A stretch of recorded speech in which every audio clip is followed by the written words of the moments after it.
अंतर यात्रा। जय जिनेंद्र दर्शकों, अंतर यात्रा में आज आप साक्षात्कार करेंगे परम पूज्य पन्यास प्रवर कुलदर्शन विजय जी महाराज साहिब से, जिनके बारे में कहा जाता है कि मात्र 8.5 साल की उम्र में ही परम पूज्य जैनाचार्य श्री विजय कुल चंद्र सुरीश्वर जी महाराज साहिब से दीक्षा ग्रहण कर वैराग्य पथ पर चल पड़े।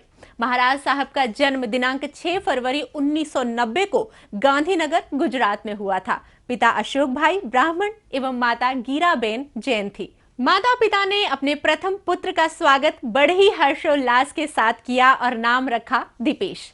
ब्राह्मण कुल में जन्म लेने के बावजूद कैसे इन्होंने जैन धर्म को अंगीकार कर संयम पथ पर चलने का निश्चय किया एवं 30 अप्रैल 1999 को श्री विजय कुलचंद्र सुरीश्वर जी महाराज साहिब, जिन्हें हम प्यार से केसी महाराज साहिब भी कहते हैं, उनसे दीक्षा ग्रहण कर ली। कैसे रही उनके जीवन की अंतर यात्रा, जानेंगे स्वयं महाराज साहब से। मतीन वंदनामी महाराज साहब। महाराज साहब, अंतर यात्रा का उद्देश्य रहता है कि हम महाराज साहब पूज्य श्री साधु साध्वी सभी से इंट्रोडक्शन कराते हैं। उनकी जीवनचर्या के बारे में जानना बहुत ज़रूरी होता है कि जिस पथ पर आप सभी चलते हैं वो पथ कोई आम बात नहीं है, वो रास्ता बहुत कठिन होता है और उसे किस तरीके से पालन किया जाता है, इस कार्यक्रम के माध्यम से हम अपने दर्शकों को वो बताते हैं। तो आपकी जर्नी, आपका जीवन कैसा रहा, इसके बारे में हम दर्शकों को बताएंगे। वो कौन सा क्षण था जब आपने इस पथ पर चलने के लिए मार्ग चुना, आज हमारे दर्शकों के सामने ये चीज़ आएगी। तो सबसे पहले यही जानना चाहूँगी महाराज साहब, आपके बारे में कहा जाता है कि 8.5 साल की उम्र थी उस वक्त जब आपने दीक्षा के लिए अपने आप को तैयार कर लिया था। बहुत छोटी उम्र होती है महाराज साहब, ऐसा क्या घटित हुआ था आपके साथ? क्या घर में बात करते थे सब? किस तरीके का माहौल था घर में और आप क्या सोचते थे कि इस पथ पर क्या आप पूरी निष्ठा के साथ चल पाएंगे उस छोटी सी उम्र में? जानना चाहूँगा उस वाक्या के बारे में। धर्मलाभ डेजी जी, पारस चैनल की ओर से आप लोगों ने ये अंतर यात्रा का उपक्रम शुरू किया है, ये बहुत ही आनंद की बात है। आजकल समाज में गलत चीज़ों का इतना प्रचार होता है, अच्छी चीज़ें लोगों के सामने नहीं आती, और जो अच्छी चीज़ें हैं वो लोगों के सामने आए, लोग जाने, लोग रूबरू हो। इसलिए आपने और आपकी टीम ने, ये जो पारस टीम ने ये उपक्रम चालू किया है, उसके लिए सबसे पहले आपकी बहुत बहुत अनुमोदना, बहुत बहुत आशीर्वाद। करीबन मेरे जीवन के 8 साल तक मैं ये जानता नहीं था कि जैन धर्म क्या होता है, क्योंकि मेरे संसारी पिताजी ब्राह्मण थे, माताजी जैन थी। लेकिन होता ऐसा है कि घर में पिताजी जो कुल से होते हैं वही धर्म की पालना घर में होती है। तो 8 साल तक तो जैन धर्म क्या है पता नहीं था।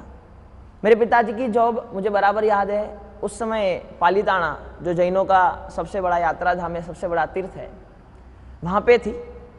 और अचानक से एक दिन सुबह सुबह करीबन 10 बजे आसपास हमारे घर का दरवाज़ा किसी ने खटखटाया। बाहर जोरों से बारिश हो रही थी। हमको लगा कि पता नहीं कौन आया होगा। पिताजी ने जाके दरवाज़ा खोला, देखा तो कोई श्वेत वस्त्रधारी साधु थे। कहा कि बारिश बहुत हो रही है, हम बारिश में नहीं जाते, हमारा नियम ऐसा है, हमारी मर्यादा ऐसी है कि हम बारिश में नहीं चल सकते, हम आपके घर में 2 मिनट रुकना चाहते हैं। बस जीवन में पहली बार वो जैन साधु को देखना, उसके पहले हमने कभी जैन साधु को देखा नहीं था। कभी कभार साथ जाते थे आप? नहीं, कभी 8 साल तक कभी हम मंदिर नहीं गए, कभी जिनालय नहीं गए, कभी परमात्मा के दर्शन नहीं किए, कुछ नहीं किया।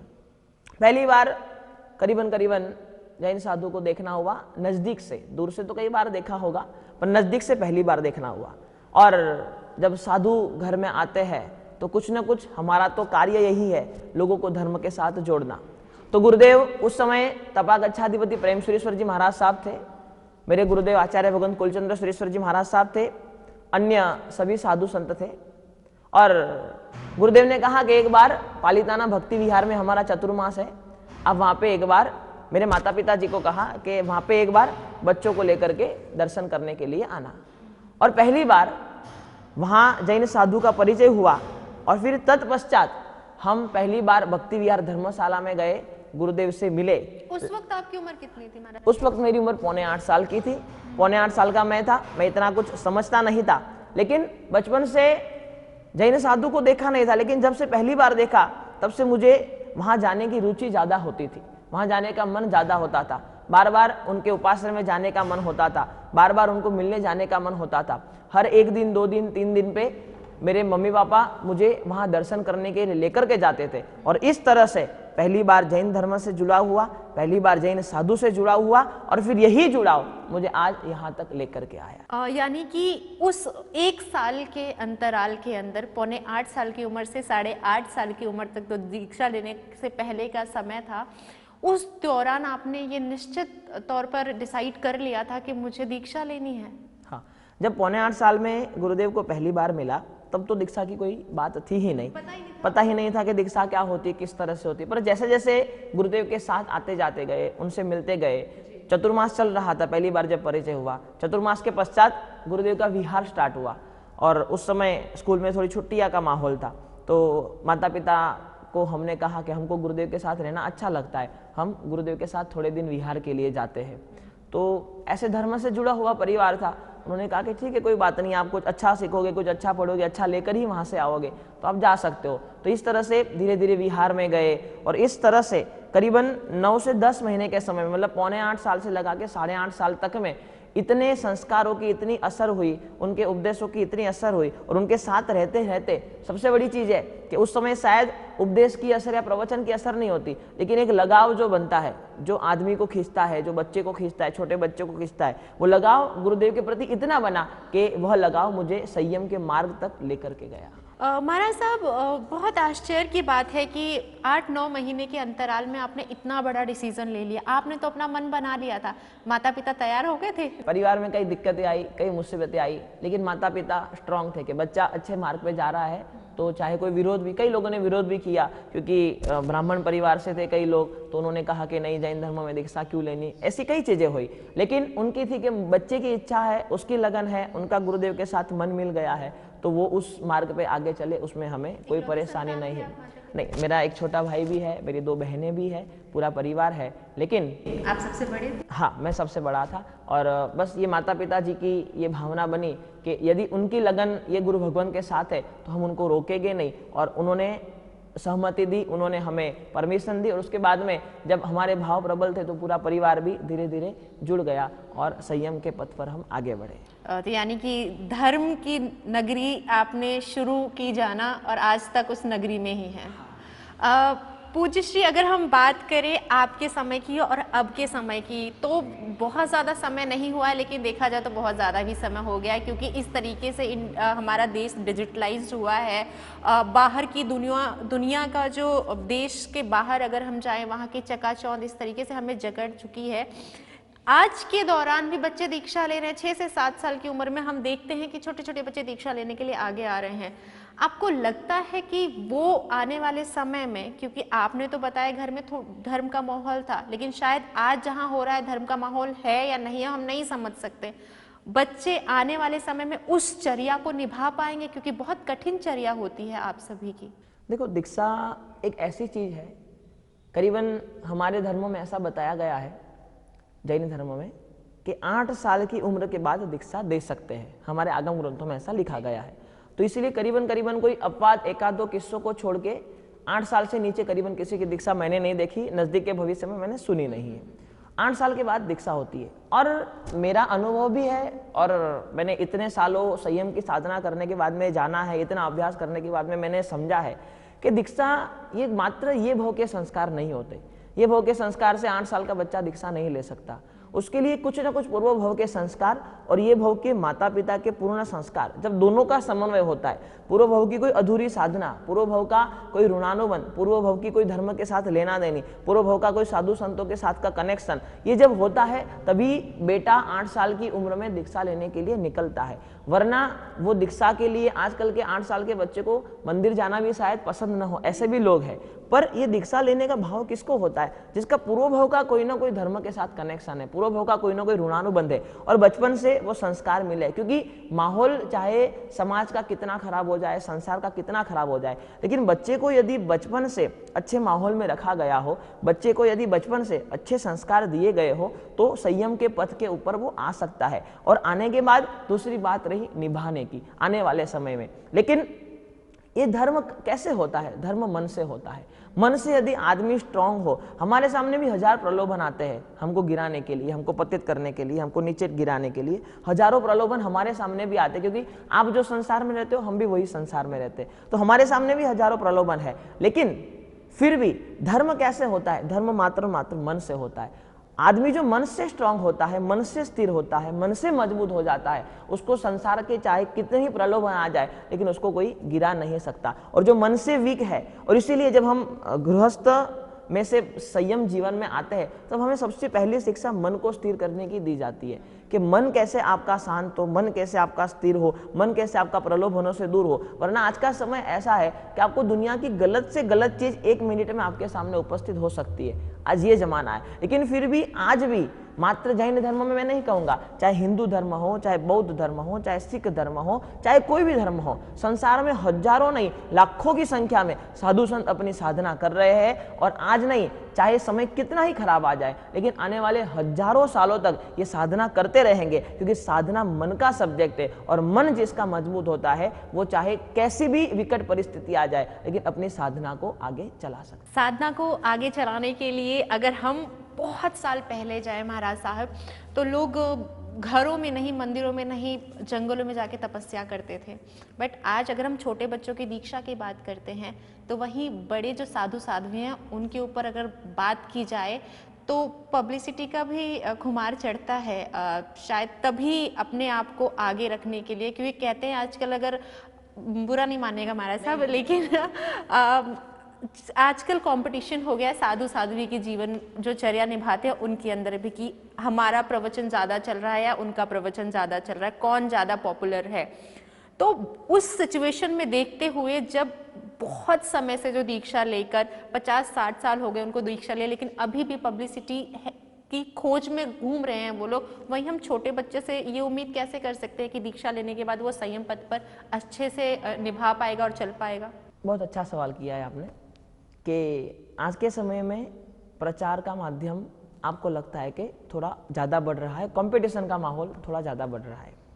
लेकिन हम बड़े गुरुदेव प्रेम सुरेश्वर जी महाराज साहब से जब पूछते थे कि गुरुदेव अपने जो काम है उसको प्रचारित करना चाहिए या नहीं करना चाहिए, क्योंकि वो 97 साल की उनकी उम्र थी, जिन शासन के सबसे बड़े आचार्य भगवंत थे, 14,000 साधु साध्वी जी भगवंतों के नायक थे, तो उनका अनुभव गजब का विशाल अनुभव था। हम उनको पूछते थे कि गुरुदेव पब्लिसिटी कोई भी चीज़ की करनी चाहिए या नहीं करनी चाहिए, तब गुरुदेव हमें बहुत अच्छी बात बताते थे। गुरुदेव ने कहा कि बालमुनि, जीवन में एक चीज़ समझ लो, आप स्व प्रचार करने जाओगे तो आप डूबोगे, और शासन का प्रचार करने जाओगे तो आप तिर जाओगे। कहा कि जिसने स्व प्रचार की ओर ध्यान केंद्रित किया, मेरा नाम कैसे बड़ा हो, मैं कैसे बड़ा हो जाऊं, मैं कैसे फेमस हो जाऊं, यदि ये आपकी विचारधारा है तो आज नहीं तो कल गलत हमेशा गलत ही रहता है, वो कभी सही नहीं हो सकता। तो आज नहीं तो कल, कल नहीं तो परसों, लेकिन जिसकी भावना स्व प्रचार की है, थोड़े समय के लिए, अल्प समय के लिए उनको लगता हो कि मुझे फलश्रुति मिल रही है, मैं फेमस हो रहा हूं, लेकिन जहां भावना स्वप्रचार की है वहां समाज उसको एक्सेप्ट नहीं करेगा। और आपने देखा होगा कि कई गलत चीजें समाज में आई जो शुरुआत में लोगों को सही लगती थी, लेकिन धीरे धीरे समय जाते जाते सब चीजें क्लियर हो गई। गुरुदेव हमेशा कहते थे कि प्रचार करना जरूरी, आज का समय प्रचार का है। सोशल मीडिया से लगा करके कोई भी चीज़ ले लो, चाहे टेलीविज़न हो, चाहे सोशल मीडिया हो, चाहे फेसबुक, चाहे इंस्टाग्राम, चाहे यूट्यूब, चाहे ट्विटर, चाहे स्नैपचैट, चाहे कोई भी चीज़ हो, आज प्रचार का समय है। तो कहते थे प्रचार तो जरूर करना, क्योंकि अच्छी चीज़ों को यदि स्प्रेड नहीं करेंगे तो लोग अच्छी चीज़ों के प्रति आकर्षित कैसे होंगे। लेकिन प्रचार में हमारा माध्यम स्व प्रचार का नहीं होना चाहिए। मेरा नाम कैसे अच्छा हो ये मेरी भावना नहीं होनी चाहिए। मेरी भावना ये होनी चाहिए कि मेरे शासन का नाम कैसे अच्छा हो, जो धर्म मुझे मिला है, जो धर्म ने मुझे इतना कुछ दिया है। तो हमेशा प्रचार करो, उसकी कोई मना नहीं है, हर जम के प्रचार करें। मैं तो कहता हूं कि गलत चीज़ों का इतना प्रचार होता है कि लोग गलत के प्रति ज़्यादा आकर्षित होते हैं, अच्छे का प्रचार ही नहीं होता। आज हमारे जैन धर्म में इतनी सारी तपस्या होती है लेकिन उसका प्रचार नहीं होता। इतने छोटे छोटे बच्चे मासक समन की तपस्या कर लेते लेकिन उसका प्रचार नहीं होता। करोड़ों रुपए के डोनेशन दिए जाते लेकिन उसको स्प्रेड नहीं करते। लोगों का स्वभाव है गलत चीजों को बहुत स्प्रेड करते हैं, जिसका कुछ लेना देना नहीं उसको भी स्प्रेड करेंगे, बस चीज गलत होनी चाहिए, लोगों को उसमें मजा आता है। लेकिन मैं कहता हूं कि प्रचार होना चाहिए। प्रचार नहीं होगा तो आने वाले समय की युवा पीढ़ी धर्म से दूर हो जाएगी। क्योंकि यदि आप ये सोचो कि हम फेसबुक पे, यूट्यूब पे, सोशल मीडिया मीडिया पे नहीं आएंगे तो वो लोग कहाँ जाएं, क्या देखेंगे? उसमें जो गलत चीजें मिलेगी वही देखेंगे या दूसरी चीजें मिलेगी उसके प्रति आकर्षित होंगे। लेकिन वहां पर भी हमें जाना पड़ेगा। पहले का एक समय ऐसा था, लोग हमारे पास आते थे, लेकिन आज का समय ऐसा है कि हमें लोगों के पास जाना पड़ेगा धर्म के साथ जोड़ने के लिए, क्योंकि हमने तो जिस दिन से संयम लिया उस दिन से हमारा एक ही लक्ष्य है, लोगों को धर्म के साथ जोड़ना, और उसके लिए प्रचार करना जरूरी है। पब्लिसिटी होनी चाहिए, लेकिन जब पब्लिसिटी खुद की करने का मन हो तब हमें अपने आप को आईने में देख लेना चाहिए कि पब्लिसिटी अपनी नहीं करनी, अपने शासन की करनी, शासन के कार्यों की करनी। और हमारे यहाँ तो एक कर्तव्य जो पर्युषणा महापर्व में वार्षिक 11 कर्तव्य बताए गए, उसमें कर्तव्य बताया गया शासन प्रभावना। हमारे यहाँ रथ यात्रा निकलती है, क्यों निकलती है? क्योंकि शासन की प्रभावना, लोग जाने कि धर्म क्या है, धर्म में कितनी जाहो जलाली है, धर्म कितना अद्भुत है। लोग जानेंगे नहीं तो धर्म के प्रति आकर्षित नहीं होंगे, धर्म से जुड़ेंगे नहीं, और यदि धर्म से न जुड़ेंगे तो जीवन बर्बाद हो जाएगा। इसलिए पब्लिसिटी बहुत जरूरी है। प्रचार आज के समय में सबसे बड़ा माध्यम प्रचार का है, लेकिन प्रचार स्व का ना हो, शासन का हो, धर्म का हो, वो प्रचार से कभी कोई परेशानी नहीं आ सकती। बिल्कुल, प्रचार डायरेक्टली नहीं किया जाता लेकिन इनडायरेक्टली किया जाता है। तो अगर हम बच्चों की बात कर रहे हैं, जैसा कि मेरा प्रश्न यही था कि उस सिचुएशन में क्या बच्चा वही करता है जो वो देखता है, सेम यहाँ पर भी हो जाए। तो अगर दीक्षित बच्चा है जो छोटा सा, वो देख रहा है कि मेरे जहाँ पर मैं हूँ वहाँ पर सिर्फ प्रचार प्रसार की बातें की जा रही है, धर्म को प्रचार प्रसार की ओर लेके जा रहा है, तो कहीं ना कहीं क्या हम ये श्योरिटी के साथ कह सकते हैं कि वो आगे चलकर अपना प्रचार नहीं करेगा?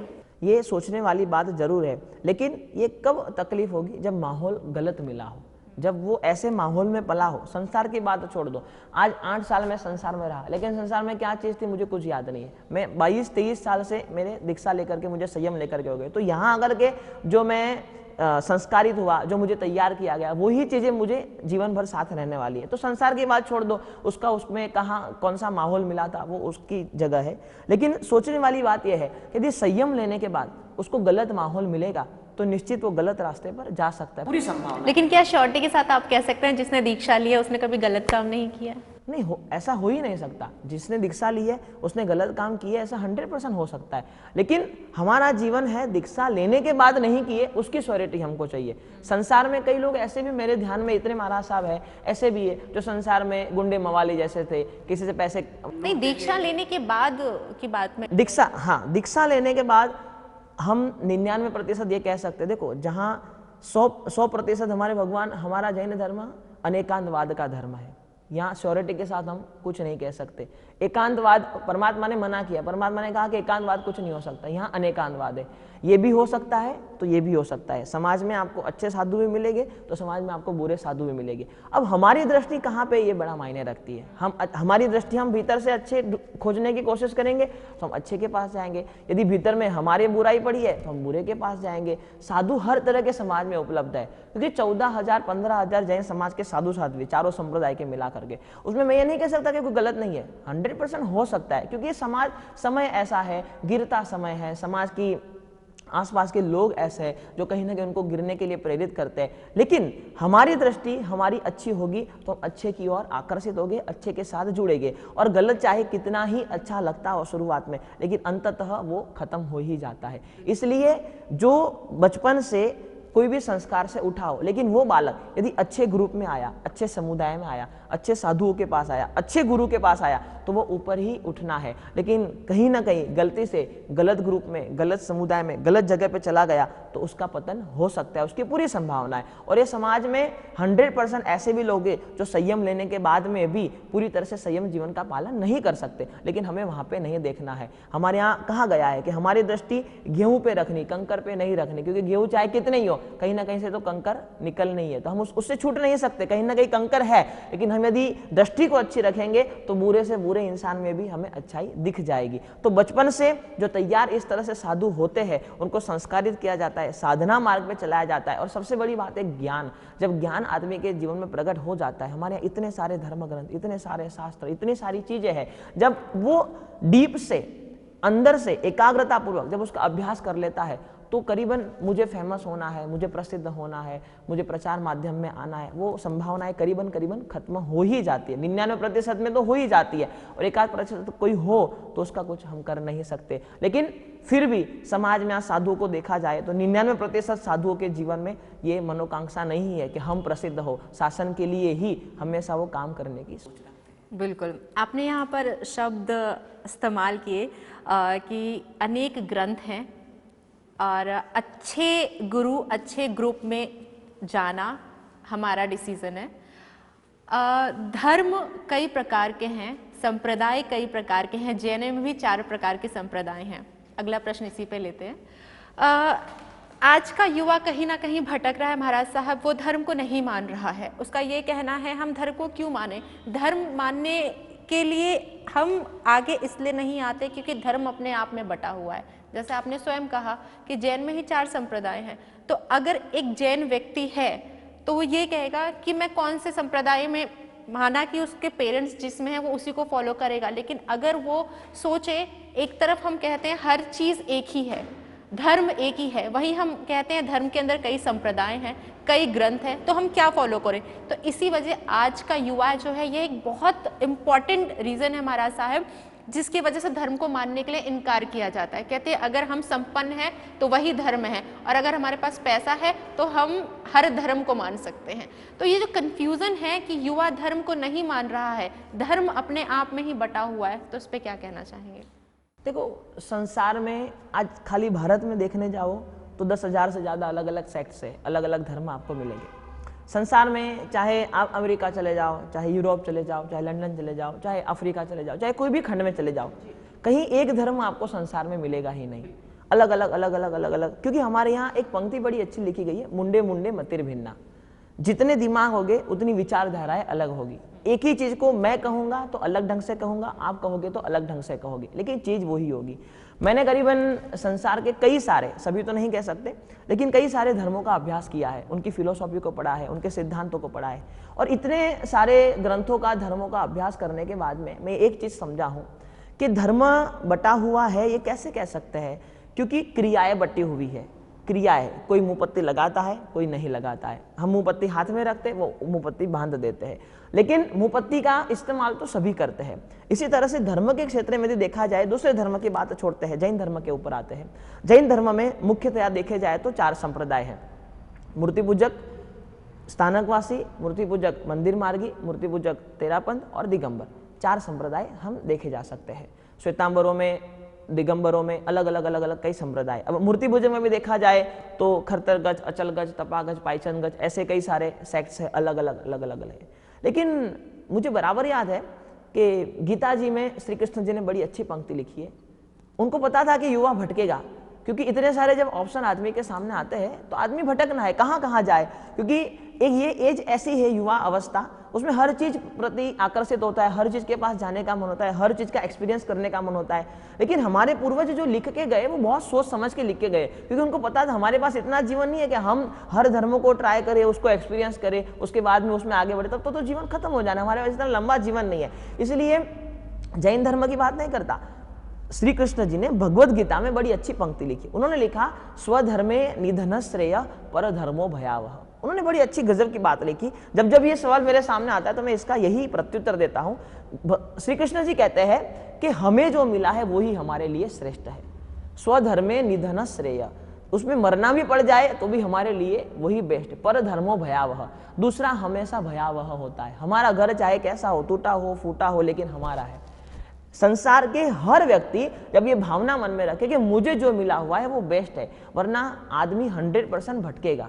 जो मुझे मिला है वो बेस्ट है। हमारे यहाँ कोई धर्म की क्रिटिसिज्म नहीं है, कोई धर्म की निंदा नहीं है, क्योंकि हम मानते हैं कि सभी अपने आप से काम कर रहे हैं, अपने हिसाब से काम कर रहे हैं, अपनी तरह से, अपने अंदाज में सब काम कर रहे हैं। आपको जन्म से जो धर्म मिला है वो आपके लिए श्रेष्ठ है, मुझे जन्म से जो धर्म मिला है मेरे लिए श्रेष्ठ है। और यदि उसके बाद में भी आपका धर्म परिवर्तन का मन हो कि मुझे और कोई जगह जाना है, और कोई क्षेत्र में देखना है, और कोई जगह जाकर के मुझे एक्सपीरियंस करना है, तो आदमी निश्चित तौर पर वो कर सकता है। तो देखा आपने कैसे एक ब्राह्मण कुल में जन्म लेने व मात्र 8.5 साल की उम्र में दीक्षा लेने वाले महाराज साहेब ने संयम पथ को अंगीकार किया।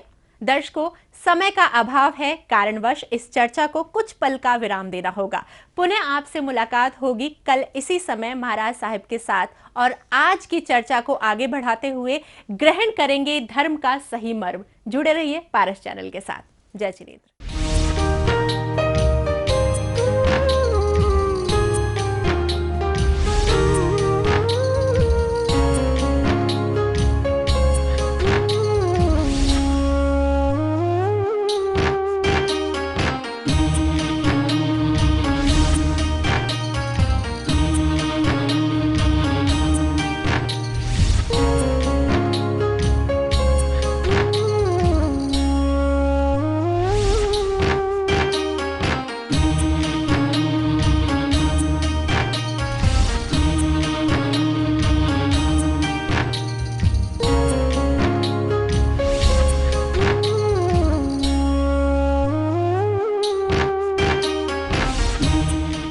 अंतर यात्रा